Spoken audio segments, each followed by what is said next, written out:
तो चलिए बात करते हैं आज की कौन कौन सी सबसे बड़ी खबरें हैं जो आप लोगों के लिए जानना बेहद ही जरूरी है। वीडियो को शुरू से लेकर आखिरी तक जरूर देखिएगा।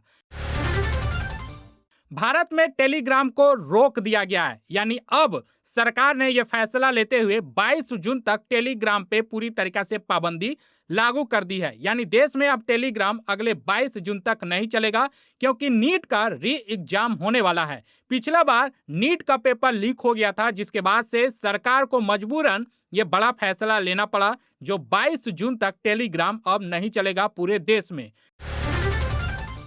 राम मंदिर के चढ़ावे में जहां 200 करोड़ रुपए का घपला हुआ, जहां बड़े से बड़े लोगों का नाम सामने आया, एसआईटी ने जांच करके 40 लोगों से अधिक लोगों से पूछताछ की है, जिसमें बड़े बड़े नाम के चेहरे सामने आ रहे हैं, जिसका खुलासा कल के दिन होने वाला है। तो राम मंदिर में जितने श्रद्धांजलुओं ने 200 करोड़ रुपए चढ़ावा किया था, उसका घपला को लेकर एसआईटी ने अपनी जांच बहुत तेजी गति से आगे बढ़ा रही है।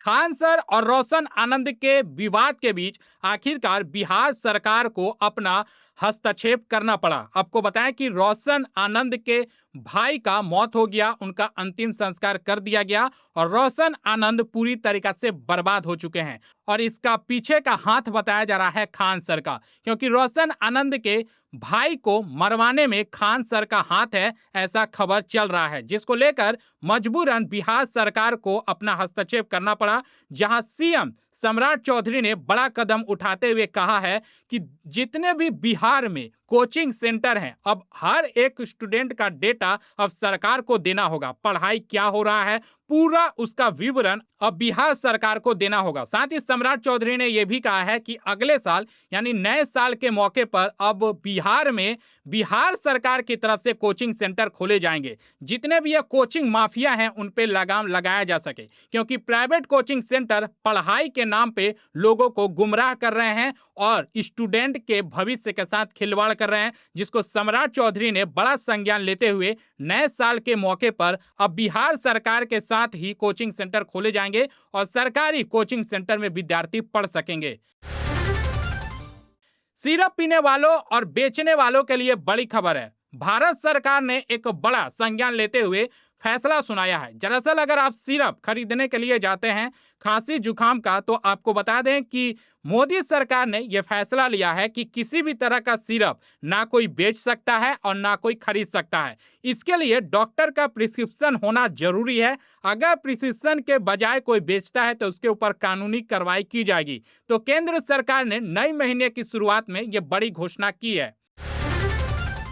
बिहार सरकार का बड़ा फैसला है। बिहार के सभी 38 जिलों में खुला जाएगा अब सरकारी योजना का पिटारा, जहां सभी सरकारी योजना का जो फायदा मिलता है लोगों तक जो सीधा नहीं पहुंच पाता है, अब बिहार के 38 जिलों में कैंपस लगाए जाएंगे और वहां पर जितने भी लोग लाभार्थी हैं उनको सीधा उसका फायदा मिल सके। इसके लिए सरकार खुद 38 जिलों में कैंपस लगाएंगे और वहां पर लोगों को सारी सरकारी योजना का फायदा उठा सकेंगे। इसके लिए मदद उनका किया जाएगा। कोकरोच जनता पार्टी के प्रदर्शन के बाद अब बीजेपी दफ्तर में बड़ा और कड़ा पहरा शुरू हो गया है। हाई अलर्ट पे प्रशासन आ गई है। आपको बताएं कि राजस्थान की राजधानी जयपुर में जब सीजेपी यानी कोकरोच जनता पार्टी के साथ प्रदर्शन किया गया था, जहां पेपर लीक के मामले था, जहां धर्मेंद्र प्रधान को इस्तीफा देने की बात पूरे देश में चल रही है, जहां सीजेपी के संस्थापक अभिजीत दिपके को धक्का मुक्की किया गया और साथ ही उनको थप्पड़ भी मारा गया, जिसके बाद से सीजेपी के प्रदर्शन में जो जबरदस्त हंगामे देखने को मिले, मारपीट देखने को मिला और बीजेपी की दफ्तर की सुरक्षा को बढ़ा दिया गया है, क्योंकि आज अभिजीत दिपके को थप्पड़ लगा है, कल किसी और को भी लग सकता है। बिहार में मानसून की दस्तक हो चुकी है। कई जिलों में बारिश का अलर्ट जारी है। पटना समेत 14 जगहों पे गर्मी का तांडव अभी भी चल रहा है। आपको बताएं कि 20 जून के बाद ही बारिश की स्थिति बन सकती है, लेकिन बिहार की बात करें तो बिहार में अभी भी गर्मी का तांडव चल रहा है और गर्मी का यह तांडव 20 जून के बाद ही खत्म होगा।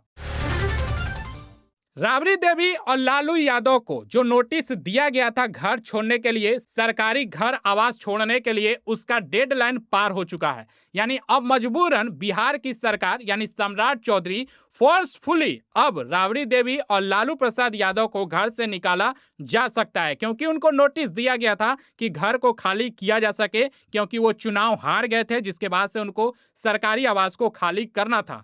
लेकिन वो डेडलाइन को पार कर दिए हैं और किसी भी तरह का कोई खबर नहीं आई, जिसके बाद से अब लालू परिवार बिखर सकता है और लालू परिवार को मजबूरन इस फोर्सफुली बिहार सरकार की तरफ से उनको घर से निकाला जा सकता है। प्रयागराज में मुहर्रम को लेकर प्रशासन अलर्ट मोड पे आ गया है। आपको बताएं कि उत्तर प्रदेश के योगी सरकार ने पूरे उत्तर प्रदेश में नियमों का उल्लंघन जो करेगा उसके ऊपर सख्त कार्रवाई किया जाएगा, ये योगी आदित्यनाथ ने कहा है। आपको बताएं कि मुहर्रम के मौके पर योगी आदित्यनाथ ने निर्णय लिया है और फैसला किया है कि मुहर्रम में जो भी चूं चा करेगा उसको हम अच्छी तरीका से चूं चा करवा देंगे। कहने का तात्पर्य यह है कि योगी सरकार ने अब पूरे सख्ती के साथ प्रशासन अलर्ट मोड पे लाकर खड़ी कर दी है, जहां मुहर्रम के मौके पर सीसीटीवी कैमरे और प्रशासन अलर्ट में रहेंगे, यानी फोर्स भी लगाए जाएंगे। किसी भी तरह के मुहर्रम में कोई बड़ा सा तजिया वगैरह लेकर जाते हैं, तलवार लटकाते हैं, किसी भी तरह का कोई हथियार लेकर सड़क पे जाते हैं तो उसके ऊपर सख्त एक्शन किया जाएगा। यह प्रयागराज के मुहर्रम को लेकर सबसे बड़ी खबर आ रही है। अभिषेक बनर्जी सीआईडी कार्यालय में पेश होंगे। चुनाव में भड़काऊ भाषण का आरोप अब अभिषेक बनर्जी पे भारी पड़ चुका है।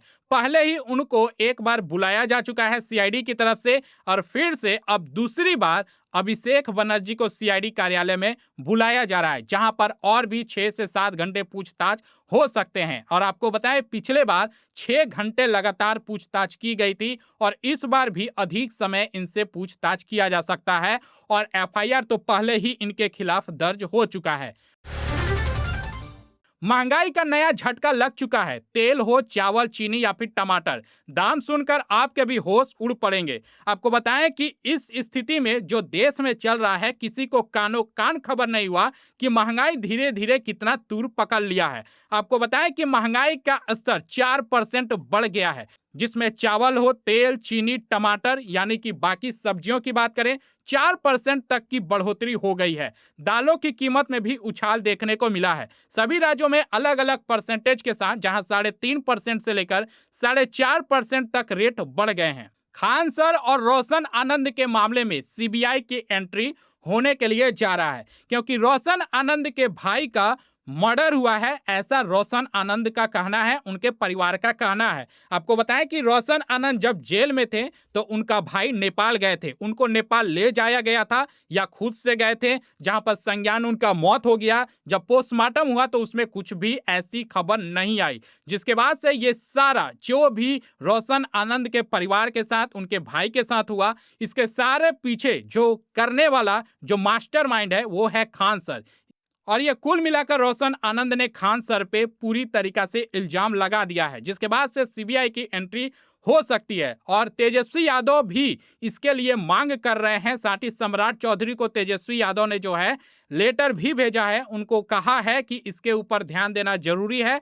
आरजेडी नेता तेजस्वी यादव ने मुख्यमंत्री सम्राट चौधरी को पत्र लिखा। 2 कोचिंग संस्थानों के बीच कथित रूप से विवाद को रोशन आनंद और खान सर के बीच जो भी चीजें हुई, या फिर प्रिंस यादव जिनकी मौत हो गई, उनको नेपाल में जो मौत हुआ उसके मामले में गंभीर रूप से चर्चा होनी चाहिए, इसकी सीबीआई की जांच होनी चाहिए। इसको लेकर तेजस्वी यादव ने सम्राट चौधरी को लेटर भेजा है।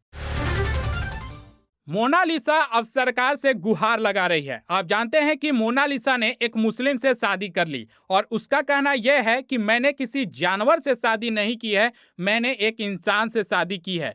काटने की धमकी दिया जा रहा है। सरकार से सुरक्षा मांगते हुए मोनालिसा वीडियो बनाई है। प्रयागराज महाकुंभ के वायरल गर्ल मोनालिसा ने वीडियो जारी कर बताया कि उन्हें और उनके पति को जान से मारने की धमकी दी जा रही है। उन्होंने कहा, मैंने किसी जानवर से नहीं बल्कि इंसान से शादी की है और हमें मारने की धमकी दी जा रही है। सरकार हमारी मदद करे, हमारी सुरक्षा करे।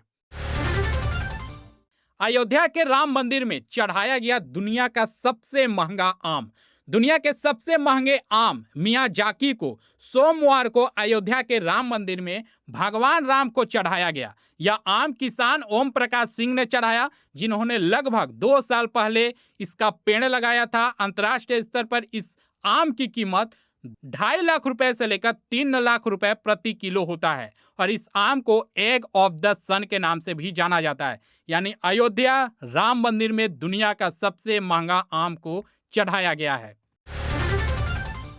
एलन मस्क की संपत्ति सिर्फ एक दिन में 165 बिलियन डॉलर बढ़ गया है और बिल गेट्स जिसकी कमाई से भी ज्यादा है। आपको बताया, बिल गेट्स जिसकी कमाई 165 बिलियन डॉलर है कुल संपत्ति, उतना संपत्ति एलन मस्क ने सिर्फ एक दिन में ही कमा लिया है, यानी 165 बिलियन डॉलर। आपको बता दें, ब्लूमबर्ग बिलियनर्स इंडेक्स के अनुसार ट्रेंडिंग के दूसरे दिन स्पेस एक्स के शेयर में लगभग 20% की बढ़ोतरी से एलन मस्क का नेटवर्थ में एक दिन में 165 बिलियन का उछाल आया। मस्क की संपत्ति में एक दिन में हुई यह वृद्धि Bill Gates, Gautam Adani, Warren Buffett जैसे बिलियनर्स को भी कुल संपत्ति से काफी ज्यादा है।